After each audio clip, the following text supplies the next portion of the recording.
Hashtag Mission Assassin de Jonathan Lhuillier et Aurélie Château-Martin. Partie numéro 11, chapitre 35 à 38. Chapitre 35. Ashwin. Plusieurs heures étaient passées, permettant à Ashwin et Kian de se recentrer et de rédiger le compte-rendu pour le lendemain. Ça n'avait clairement pas été facile de se focaliser sur cette tâche, car aussi bien l'un que l'autre auraient préféré continuer caresser et baiser. Il avait malheureusement fallu revenir à la réalité. Pour tout dire, c'était Kian qui avait fait la plus grande partie du travail. Ashwin, lui, n'avait eu de cesse de contempler les yeux et les lèvres du bel Irlandais, lèvres qui lui avaient donné bien plus de plaisir qu'il ne l'aurait imaginé. À dire vrai, le jeune Indien ne savait pas vraiment quoi penser de ce rapprochement. Mais d'un autre côté, il n'avait aucune envie d'y réfléchir davantage. Il avait apprécié le moment et il était plus que certain qu'il en voulait encore. Était-il en couple ou quelque chose comme ça? Allez savoir. Ashwin n'était pas convaincu d'être prêt pour une chose pareille. Il était pourtant indéniable qu'il n'allait pas lâcher son amant de sitôt. L'adolescent sortit de ses pensées quand il remarqua la main de son partenaire en train de s'agiter devant ses yeux. « Tout va bien ?» demanda doucement Kian. « Hein? Oui, bien sûr, pourquoi ça n'irait pas ?» Ashwin se mordit la lèvre inférieure et lui offrit un regard charmeur. « Non, en fait, tu as raison, ça ne va pas si bien que ça. Attends, je vais arranger ça. » Le jeune Indien se déplaça sensuellement vers son vis-à-vis et l'enlaça avant de lui donner un baiser. Kian se laissa faire et répondit à l'étreinte avec enthousiasme. Ils étaient tellement plongés dans leur bulle qu'ils n'entendirent même pas la personne qui frappait à la porte. Celle-ci entra dans la pièce après quelques secondes. C'est un raclement de gorge plutôt bruyant qui les ramena à la réalité. Ils se retournèrent de concert pour découvrir Nolan, une main dans les cheveux, l'air plus amusé qu'autre chose. Les deux adolescents se séparèrent vivement alors que le rouge prenait possession de leurs joues. Kian se leva brusquement. « Mais enfin, Nolan, ne t'a-t-on jamais appris à frapper avant d'entrer ?» demanda-t-il furieux. « J'ai frappé, mais vous étiez trop occupé pour me répondre, visiblement, » se moqua son frère. Kian en resta quoi, ce qui fit pouffer le nouveau venu. « Et ne t'inquiète pas pour votre petit secret, vous avez été tellement discret que toute la maison est déjà au courant de vos ébats, » les informa Nolan. Son aîné se retourna vers Ashwin, rouge de confusion. Ce dernier se mit alors arrière à gorge déployée, bientôt rejoint par Nolan. Kian se détendit, sans pour autant partager l'hilarité ambiante. « Tu ne sembles pas le moins du monde tracassé par la situation, » soupira-t-il à Ashwin, apparemment confus. Celui-ci haussa les épaules et lui offrit un sourire chaleureux qui parut le décontracter un peu. « Je ne suis pas venu vous taquiner. Excuse-moi, Kian, » intervint Nolan après un long silence. « Il est déjà tard et je ne suis pas convaincu qu'il soit judicieux qu'Ashwin reste pour dîner. »« Rassure-moi, Père n'est pas au courant, » s'inquiéta Kian. « Je n'en ai pas la certitude. » Ashwin se leva pour les rejoindre, posant sa main dans le dos de son amant. « Dans tous les cas, il est tard en effet, » constata-t-il. « Et je suppose que vous devez avoir des couvre-feux ou des trucs de bourge dans ce genre. Tu n'as pas idée, mon ami. Je vais me préparer à partir alors. On se voit demain de toute façon. » Il lâcha, à regret, le contact avec Kian et fit demi-tour pour aller chercher ses affaires. « Avant que tu ne t'en ailles, j'aurais voulu savoir si vous avez parlé de mon idée, » demanda Nolan avec aplomb. Ashwin se retourna et haussa un sourcil. « N'y pense même pas. Je t'ai déjà dit que c'était hors de question, » s'empara Kian. « Mais enfin, je pourrais vous être d'une grande aide, et puis mon idée est vraiment pertinente, vous ne croyez pas ?» se défendit le cadet. « De quoi est-ce qu'on est en train de parler là ?» intervint Ashwin en les rejoignant de nouveau.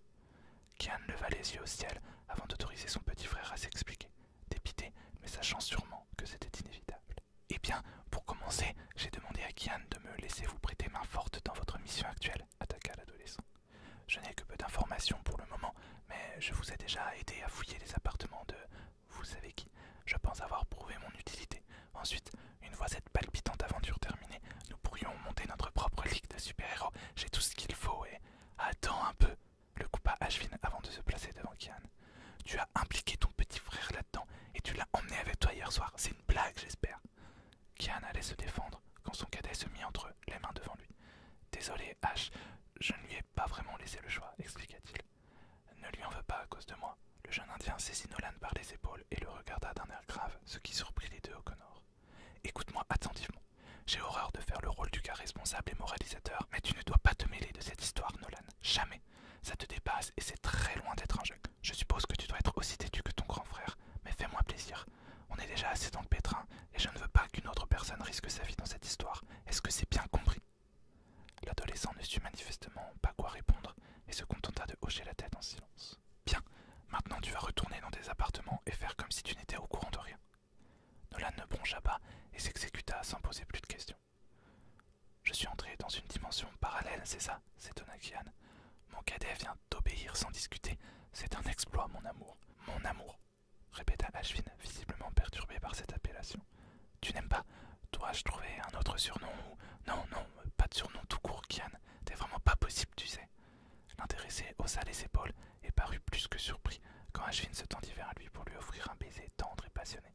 Décidément, il ne pouvait plus s'en passer. Chapitre 36. Ashwin.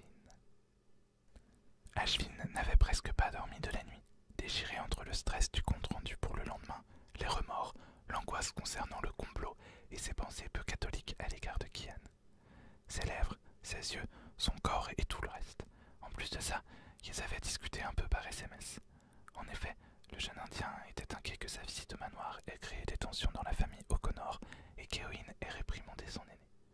Ashwin avait donc envoyé un message à ce dernier pour être rassuré. Et heureusement, aucune dispute ni même mention de quoi que ce soit n'avait apparemment été abordée. L'adolescent n'en fut pas si surpris que ça après coup. Il savait pertinemment que dans ces familles-là, ce genre de choses restait discret ou peut-être tabou. Il avait cependant été très étonné de l'ouverture d'esprit des O'Connor, à bien des niveaux, les faisant remonter dans son estime. Il avait particulièrement apprécié Nolan, cet adolescent intéressant et tellement paradoxal. Élevé dans la plus puissante famille d'assassins du monde, il s'était pourtant converti au bouddhisme et semblait prêt à tout pour lever une équipe de super-héros. Avant tout, ce gamin était très attachant et Ashwin l'adorait déjà. Il avait d'ailleurs quelques remords d'avoir été si ferme avec lui, mais il ne voulait pas que quelqu'un d'autre paie pour ses erreurs. Il n'arrivait pas à s'empêcher de culpabiliser. S'il n'avait pas été aussi je m'en foutiste concernant les affaires de son père, et s'il avait cherché à mieux connaître Kian avant de décider de le détester, peut-être que tout aurait été bien différent. Le compte-rendu s'était finalement déroulé sans encombre, principalement grâce à Kian, encore une fois. Celui-ci avait fait preuve de son assurance et de son charisme habituel, qui arrivait à ensorceler toute personne à qui il adressait la parole. Évidemment, c'était lui qui récoltait une grosse partie des mérites et des louanges. Pourtant, Ashwin s'en moquait à présent. Encore une fois, s'il avait été moins stupide et surtout moins têtu, et qu'il avait arrêté d'essayer de prouver à tout le monde qu'il était le meilleur, peut-être n'aurait-il pas frôlé la mort ce soir-là. Finnegan finit par les féliciter, presque à regret à l'égard d'Ashwin, avant de les prévenir de se tenir prêts, car de nouvelles épreuves les attendraient bientôt. À la fin du cours, le professeur demanda à parler seul à seul avec le jeune Indien. Kian hésita une seconde, mais n'eut pas d'autre choix que de le laisser. « J'espère que vous vous rendez bien compte de la chance que vous avez eue, Mr. Hirapati, et j'espère aussi que cette expérience vous sera bénéfique. » Oui, bien sûr, professeur Finnegan, bégaya le jeune élève. Le professeur sembla réfléchir un peu avant de continuer. « Cela fait quelque temps que je n'ai pas vu votre père. Comment se porte-t-il » Ashwin blêmit immédiatement à la mention de son paternel et hésita avant de répondre. Il va bien. Oui, il est juste très occupé et surtout, il est en voyage d'affaires, un truc important si j'ai bien compris. Enfin, pas comme s'il me mettait dans la confidence et pas comme si j'en avais quelque chose à faire surtout. Évidemment, acquiesça Finnegan. Vous lui transmettrez mes salutations quand il sera de retour. Vous pouvez partir. Pourquoi le vieux professeur venait-il de lui parler de son père? Était-il au courant de quelque chose? Avait-il des soupçons, que ce soit sur la mort de ce dernier ou sur l'implication de Kian et lui dans les affaires de la conjuration? Ashwin n'en savait rien et il avait hâte d'en discuter avec Kian, mais il déchanta dès qu'il l'aperçut en sortant du bureau. Son ami était en pleine conversation avec une magnifique blonde, au pédigré presque aussi racé que lui, Jane O'Brien. Eowyn aurait sans doute vu d'un bon œil de marier son aîné à cette fille de bonne famille. Sans vraiment savoir pourquoi, la colère monta en lui et il se déplaça vers eux, s'incrustant sans se soucier de la politesse. Les regards surpris des deux adolescents se dirigèrent vers lui. « Ça va, je vous dérange pas trop ?» lâcha-t-il écrit. Kian l'observa sans comprendre. « Ash, ton entretien s'est-il bien déroulé ?» demanda ce dernier, comme si de rien n'était. « Je te présente Jane, c'est... Ouais, je sais parfaitement qui elle est et je m'en cogne si tu veux tout savoir. »« Ashwin, enfin !» s'étonna Kian. « La famille de Jane est alliée à la mienne et si tu savais comme je m'en tape, je vous laisse entre petits bourgeois bien nés. » Le jeune Indien n'attendit pas la réponse et tourna les talons pour s'enfuir loin de cette situation embarrassante. Ashwin avait fini par se réfugier dans sa chambre. Il se dirigea vers son lit et envoya un gros coup de poing dans le matelas avant de s'y allonger. Il se rendait compte que sa réaction était disproportionnée et tout simplement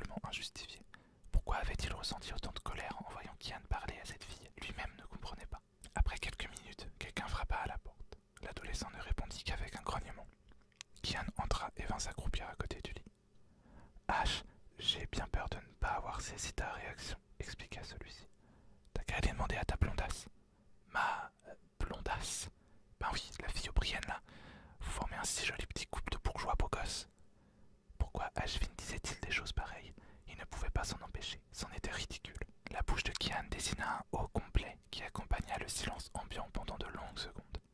Aucun des deux adolescents ne semblait plus savoir quoi dire. Le jeune O'Connor se mit alors à rire, doucement, avec une retenue qui n'en montrait pas moins son amusement. « Ça te fait marrer à ce que je vois », constata Ashwin, amer. Kian plongea ses doigts dans les cheveux de son vis-à-vis, frottant gentiment son cuir chevelu dans un geste apaisant, avant de lui caresser le visage. « Il ne fait aucun doute que tu es jaloux, mon cher H, dit-il simplement. Jaloux? Moi? Mais n'importe quoi, tu vas chercher ces trucs parfois. Explique-moi dans ce cas. J'ai rien à expliquer, putain. Je tiens quand même à te dire que je trouve ça tout simplement adorable et que ça me donne envie de t'embrasser là, maintenant. Ah, adorable, sérieusement. Kian hocha la tête tout en arborant un sourire en coin. Tu n'as pas à t'inquiéter, tu es le seul à occuper mes pensées, le rassura ce dernier. Ah ouais, et pourquoi? Pourquoi tu me choisirais moi, un débile incapable qui fait connerie sur connerie et qui réagit toujours de façon tellement stupide, comme maintenant en fait? Non mais sérieux, regarde-moi, regarde dans quel état je me mets à cause de toi. Premièrement, sache que les filles ne m'intéressent pas, H. Or, Jane est très visiblement une membre de la gente féminine, commença Kian. Ensuite, ces défauts que tu détestes tant, ces maladresses et ce manque de confiance en toi qui te font si peur et te poussent à te dévaloriser, te rendent unique. À mes yeux, tu es merveilleux, et c'est cette personne, dans son entièreté, qui me fait aimer comme je t'aime. Tu m'aimes? Demanda Ashwin timidement. Pour lui répondre, les lèvres chaudes du bel Irlandais vinrent effleurer les siennes, lui faisant tout oublier de la jolie blonde et de sa jalousie déplacée. Chapitre 37. Kian. Allongé sur son lit, tourné vers le mur, Kian réfléchissait de toutes ses forces. Ses doigts faisaient défiler, encore et encore, les photos découvertes chez Mr. Finnegan, qu'il avait enregistrées sur son téléphone. Il n'avait pas trouvé le temps et l'énergie de parler de ces clichés à Ashwin, et il s'en voulait un peu. En discuter dans l'enceinte de l'académie s'avérait dangereux. Et au fond, était-ce bien nécessaire dans l'immédiat? La veille, la présence de son camarade chez lui, après les révélations de celui-ci concernant les activités félonnes de Mr. Irabati, lui avait ôté de la tête sa visite nocturne chez leur professeur. Ashwin n'avait pas non plus pensé à l'interroger, bien qu'il ait avoué, avant de le dénier, avec une mauvaise foi notable, qu'il s'était inquiété. Après les événements récents, la visite du manoir O'Connor, la présentation officielle du jeune Indien à la famille de Kian, le repas, leur session de caresses inattendue et leur travail autour de leur compte rendu, les photos montrant un lien entre Facegate et Colin Richards, lui étaient peu ou prou sortis de la tête. Pour dire la vérité, il ne s'en était guère préoccupé, particulièrement après le départ d'Ashwin. Son esprit était rempli de lui, des baisers échangés, des actes sensuels accomplis ensemble. Son cœur en palpitait de joie et de bonheur. Ashwin l'aimait donc un peu. Au moins était-il à présent plus que clair qu'il le désirait. Kian avait très hâte de le revoir, qu'il espérait de tout cœur que leur relation ait à présent avancé sur de nouvelles bases. Hâte de lui parler de leur mariage à programmer. C'était Nolan qui l'avait ramené sur Terre, d'abord en se moquant gentiment de lui après s'être introduit dans ses appartements, puis, plus sérieux, en lui demandant ce qu'Ashwin pensait de leur trouvaille de la nuit. C'était à ce moment-là que Kian avait réalisé son omission. Il en avait un peu culpabilisé avant de se concentrer sur l'essentiel. Il lui fallait obtenir autant d'informations que possible sur Facegate et Colin Richards, sur leur lien, sur le mariage de la première avec Abraham Gates également. Alors qu'il s'apprêtait à quitter sa chambre pour tenter d'aller en discuter avec son grand-père, son cadet lui avait cérémonieusement tendu une liasse de papier. « Tiens, avait-il dit en guise d'explication. J'ai interrogé grand-père, père et mère également, et accompli quelques recherches sur le réseau Reaper. Ce réseau privé était interdit d'accès pour les non appartenant à la guilde, du moins en dehors de la bibliothèque de l'académie pour les jeunes étudiants. Cependant, Nolan avait, 2 ans plus tôt, volé les codes à son père afin d'y entrer sans mal. Kian l'avait disputé, mais n'avait pas trahi son secret. Après tout, cela pourrait être utile un jour ou l'autre. Apparemment, ce jour était bel et bienvenu. L'adolescent avait renoncé à tenter de chasser son cadet de ses appartements, son geste et ses recherches lui donnant une forme de légitimité, hélas. Il ne l'en avait pas moins disputé. Je sais très bien à ce que tu t'attends à ce que nous t'intégrions dans notre équipe, Nolan. Mais tu as entendu H, ce n'est pas une option, c'est trop dangereux. Vous tentez de préserver Abraham Gates d'un assassinat commandité par Colin Richards et mené par Mr. Finnegan, avait répliqué ce dernier avec un air de défi planté sur le visage. Je l'ai bien compris, je sais que c'est dangereux. Et alors, crois-tu vraiment que je vais te laisser risquer ta vie seule sans me sentir impliqué? Je n'ai jamais dit que Colin Richards voulait... avait commencé Kian. Mais c'était peine perdue. Nolan était intelligent. Les informations informations se recoupaient d'elles-mêmes, et il valait mieux qu'ils croient que l'acte qu'il avait deviné était le fruit d'une vengeance personnelle, plutôt qu'ils apprennent que leur père, leur grand-père, leur mère, leur oncle et leur tante étaient eux aussi sur la liste. Nolan avait beau faire son fier, il n'envisageait pas que l'on puisse s'en prendre à ses proches. Quoi de plus normal à son âge? L'idée que l'on assassine sa propre famille l'aurait terrifié. Du moins, Kian en était intimement convaincu. Il avait donc soupiré et acquiescé à l'argumentation de son cadet, puis s'était penché avec lui dans l'étude des documents qu'il avait sous les yeux. Et il avait réalisé que tous les membres de la conjuration étaient liés d'une manière ou d'une autre. D'abord, ils avaient tous le même âge, avaient fréquenté l'académie à la même période. À l'époque, apparemment, Colin, Faith et Mr. Finnegan étaient très populaires, ce qui avait étonné Kian concernant ce dernier, devenu depuis un homme taciturne et plutôt désagréable. Mr. Donovan, le directeur actuel de l'académie, ainsi que Drew St. John, semblaient avoir, en ce temps-là, été les principaux rivaux du petit groupe. Quant à Edwin Luther, il était alors déjà un garçon mystérieux et asocial qui paraissait n'avoir guère d'autres amis que Mrs. Fawkes, la tante de Kian, et Mr. Hirabadi. En découvrant une photo du père d'Ashvin, si semblable à son fils, et pourtant si foncièrement différent, avec cet éclat cruel qui brillait dans ses yeux, l'apprenti assassin était resté un instant bouche bée. « C'est le père d'Ash, n'est-ce pas ?» lui avait demandé Nolan avec douceur. J'ai cru le reconnaître dès que mon regard s'est posé sur la photo. Kian s'était contenté d'acquiescer, le regard fixé dans la contemplation du cliché. Il s'était senti à la fois fasciné et mal à l'aise de découvrir le géniteur de son amant. Cet homme qui lui avait fait tant de mal. Adolescent, il avait déjà ce je ne sais quoi qui faisait froid dans le dos. Nolan n'avait pas insisté sur ce sujet, mais il avait beaucoup parlé, recoupant les informations, donnant son avis, précisant son point de vue. D'après les articles de journaux et rapports qui parlaient du mariage de Faith et Abraham Gates, ce mariage n'était un mariage de convenance que pour la première. Les siens l'avaient livré à ce fils de famille influente, promis à un avenir plus que glorieux au sein de la guilde. Nolan avait retrouvé des passages de lettres d'amour enflammées, écrites par Abraham pour sa future épouse, et la trace d'un scandale étouffé, un duel avorté entre Colin et Abraham, le premier ayant clamé que jamais Faith ne lui donnerait sa main. Le conseil avait enfermé Colin pendant 2 lunes entières, avant de le libérer. Étonnamment, le jeune homme n'avait plus tenté de provoquer Abraham, avec qui il s'était réconcilié très officiellement, ni de reconquérir la femme qu'il semblait adorer. Il semblait clair que la famille Gates avait fait pression sur celle de Colin, sans doute à coup de menaces, pour que celui-ci garde pour lui ses revendications et sa haine. Le résultat était stupéfiant. Quoi qu'on ait pu faire à Colin, il avait été le témoin d'Abraham lors de son mariage avec Faith. Autant dire qu'il avait dû en avoir le cœur déchiré. À la lumière de ces éléments, les pièces s'imbriquaient peu à peu les unes dans les autres dans l'esprit de Kian. Il comprenait mieux l'implication de certains membres de la conjuration dans le complot qui se tramait. Il en venait même à éprouver une certaine compassion pour Colin et Faith, à vrai dire. « Tu comprends pourquoi je ne veux pas devenir moi aussi un assassin ?» avait conclu Nolan avec douceur, percevant à juste titre que son aîné était touché par ce qu'il avait découvert. Notre communauté ne ressemble pas à cette histoire sordide, avait soupiré Kian. Bien sûr que si nous prenons des vies, nous faisons pression sur les familles des autres, nous répondons à la violence par la violence. C'est tout ce que je veux changer, Kian. Assassiner des gens, c'est mal. Kian n'était pas loin de le penser.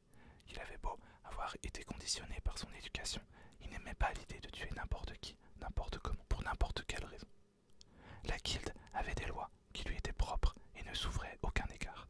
Pourtant, quand c'était arrangeant, certaines disparitions se faisaient sans que la communauté en semblât bouleversée. Tout était question de circonstances, et, pour un assassin, nombre de circonstances que d'aucuns auraient perçues comme immorales devenaient absolument acceptables. C'est vrai, les nôtres abusent de leurs droits et prérogatives.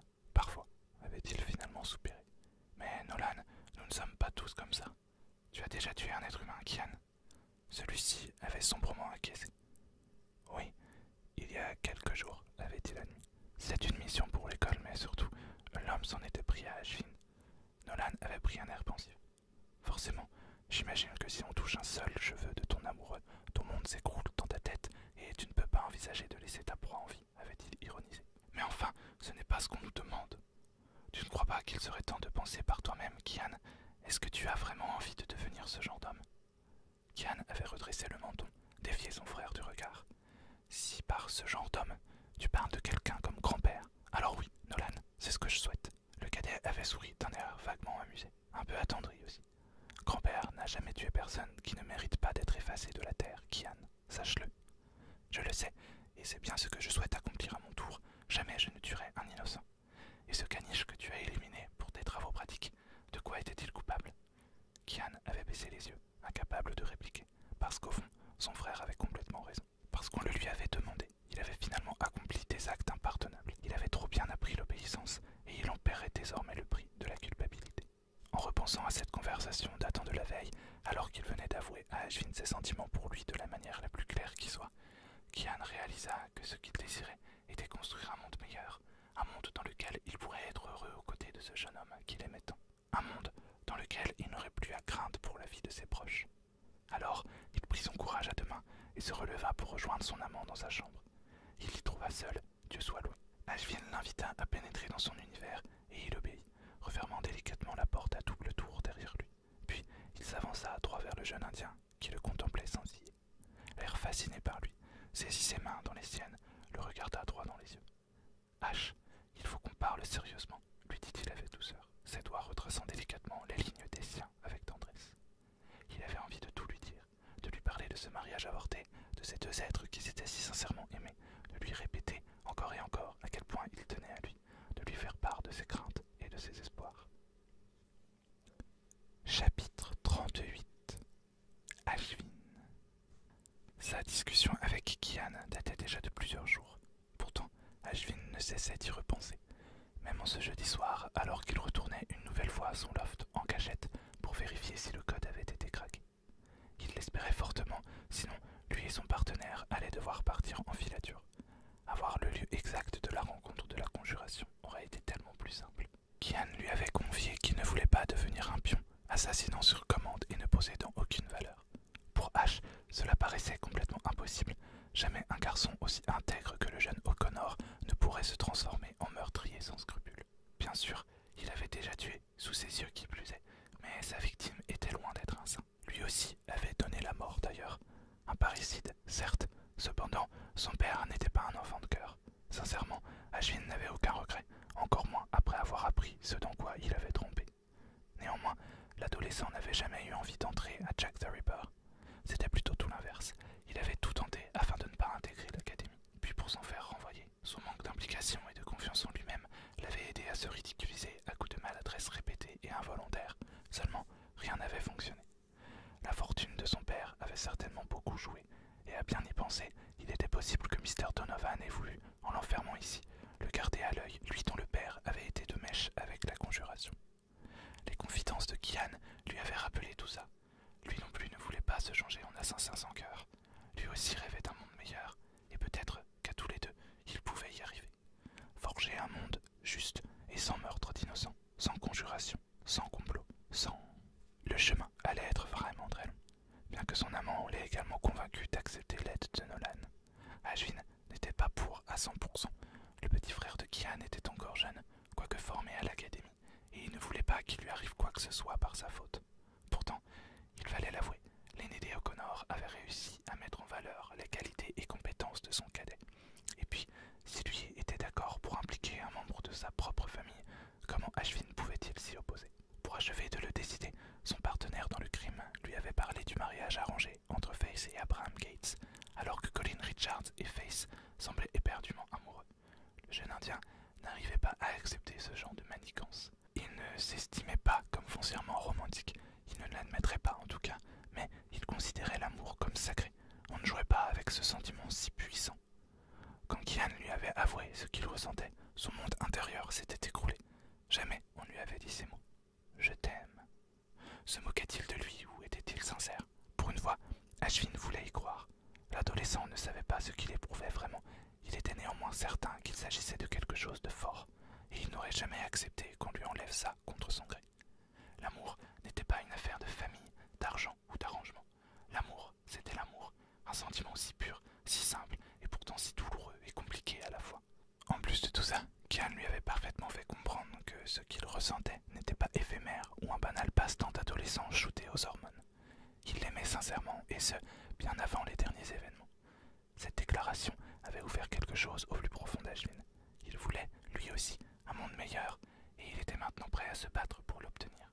Tout commencerait par la défaite de la conjuration, qu'il avait à présent encore plus envie de voir disparaître. Tuer le ce dernier, et ça, le jeune Indien ne le supporterait pas. Une fois devant l'ordinateur de son paternel, Ashwin resta figé, incapable de réagir. Le code avait finalement été craqué. Il allait pouvoir regrouper des preuves tangibles sur le complot. Lorsqu'il les aurait entre les mains, ces preuves, Kian et lui pourraient enfin être libérés de ce fardeau et se désimpliquer de l'affaire. Ashwin était persuadé que dès que le père de son camarade saurait la vérité, il s'occuperait de tout et réglerait tous leurs problèmes d'un coup. Le jeune Indien n'aurait pas pu rêver d'un dénouement plus simple et providentiel. Malheureusement, tous ses espoirs partirent en fumée quand il se connecta au réseau secret. La conjuration allait tenir une réunion dans moins de 2 heures seulement, mais ce qui retint le plus son attention fut la mention de la présence du grand Manitou. Le chef du complot en personne assisterait ce soir à la rencontre. Ashwin respira profondément pour essayer de se calmer. Tout n'était pas perdu, il restait encore un peu de temps. Kian pouvait toujours en parler à son père et ce dernier les aiderait. Lui seul en avait le pouvoir. L'adolescent décida d'appeler son partenaire pour le tenir au courant, après avoir copié toutes les informations du réseau secret sur son propre disque dur. Comme ça, si les codes changeaient encore, les preuves, ou au moins une partie d'entre elles, resteraient en sa possession. Sa dernière petite touche d'optimisme s'envola quand il eut Kian au téléphone. « H, mon père est absent ce soir. » Son visage se décomposa et sa joie fut rapidement remplacée par un mélange de tristesse, de peur et de détresse. « Putain, mais on va faire quoi ?» s'exclama le jeune Indien dans l'appareil. « Calme-toi, tout se passera bien, » le rassura son partenaire. « On reste sur notre plan de base, on se rend à la réunion et on filme tout le monde en essayant d'avoir le plus de visages possible à la caméra. Après ça, c'en sera fini de la conjuration. Rien ni personne ne pourra contester nos preuves. Ok, je te fais confiance, Kian. Merci, mon amour. Ma confiance t'appartient également. Je me rends immédiatement chez moi pour chercher le matériel préparé par Nolan. Envoie-lui les codes du réseau de ses félons afin qu'il le consulte plus en détail pendant que nous serons en mission. On se rejoint là-bas, je veux dire, si tu souhaites venir, je comprendrai que tu me laisses m'y rendre seul. Ça va pas la tête, s'offusqua Ashwin. Je ne t'abandonnerai pas alors que tu vas risquer ta vie tout seul. Je viens, y a pas à discuter. Dans ce cas, je te dis à tout à l'heure, mon ange, je t'aime. Mon amour, mon ange, je t'aime. Ashwin lui avait pourtant affirmé que ce genre de choses le mettait mal à l'aise. Il ne savait même pas quoi lui répondre. De toute manière, Kian avait toujours été trop têtu pour qu'il parvienne à l'empêcher de lui donner 1000 surnoms affectueux. L'aimait-il? Ça ne faisait plus aucun doute. Était-il prêt à le lui avouer? C'était toute une autre histoire. À tout à l'heure, Kian, dit-il simplement. Il raccrocha en soupirant avant que son interlocuteur ne puisse répliquer. La nuit allait être longue et compliquée, mais après celle-ci, leur vie à tous pourrait enfin revenir à la normale